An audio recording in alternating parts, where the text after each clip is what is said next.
ये देश इस सरकार की जागीर नहीं है और प्रधानमंत्री देश के मालिक नहीं हैं।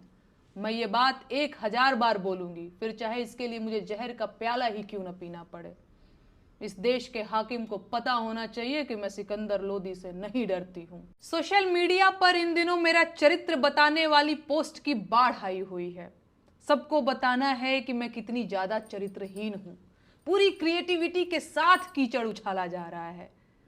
एडिटेड तस्वीरों का पूरा एल्बम घूम रहा है और एडिटेड फोन कॉल से लेकर अफवाहों तक का बाजार खूब गर्म है। कुल मिलाकर सबको मजा आ रहा है। इंटरेस्टिंग बात यह है कि यह सब काम देशभक्ति के नाम पर हो रहा है और मुझे गालियां देकर लोग झटपट देशभक्त बन जा रहे हैं। अगर मैं इस प्रोसेस को न समझ रही होती तो मैं जरूर परेशान हो जाती, कमजोर पड़ जाती, टूट जाती। लेकिन इन फर्जी देशभक्तों के लिए बुरी खबर यह है कि मैं खूब समझ रही हूं कि इस वक्त मेरे साथ क्या हो रहा है और क्यों हो रहा है। मैं इस सरकार से सवाल पूछ रही हूं, लेकिन सरकार के पास मेरे सवालों का कोई जवाब नहीं है, तो बदले में मुझे गालियां दिलवाई जा रही हैं। सवाल पूछने वाली लड़कियों को रोकने का सबसे आसान तरीका यही तो है, उनके चरित्र पर सवाल उठा दो, बेचारी डर जाएंगी।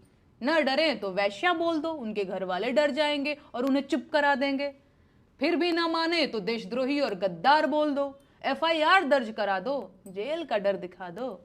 ये लोग इतने कायर हैं कि सवाल पूछने वाली एक लड़की को बर्दाश्त नहीं कर पा रहे हैं।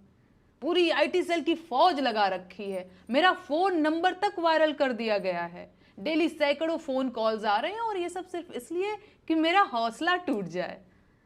मुझे गालियां देने वाले लोग कोई और लोग नहीं हैं। ये वही लोग हैं जिन्होंने सावित्रीबाई फुले के ऊपर कीचड़ फेंका था।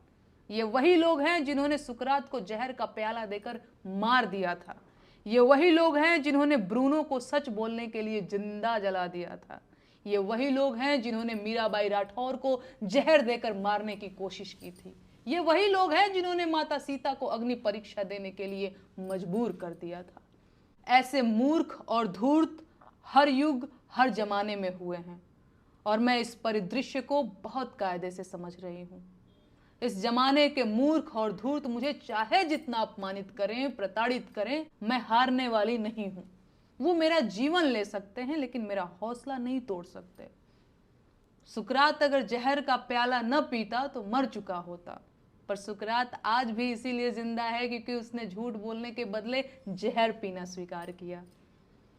मैं इस देश के लोकतंत्र को बचाने की लड़ाई लड़ रही हूं। आम जनता के उन मुद्दों की लड़ाई लड़ रही हूं जिन्हें सरकार में बैठे लोगों ने पीछे धकेल दिया है।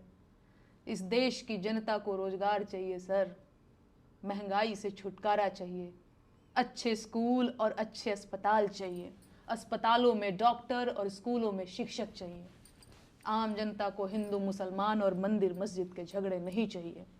लेकिन इस सरकार ने आम जनता को सिवाय झगड़ों के और कुछ नहीं दिया है। सरकार इस देश को कमजोर कर रही है और मैं ये होने नहीं दूंगी। ये देश इस सरकार की जागीर नहीं है और प्रधानमंत्री देश के मालिक नहीं हैं।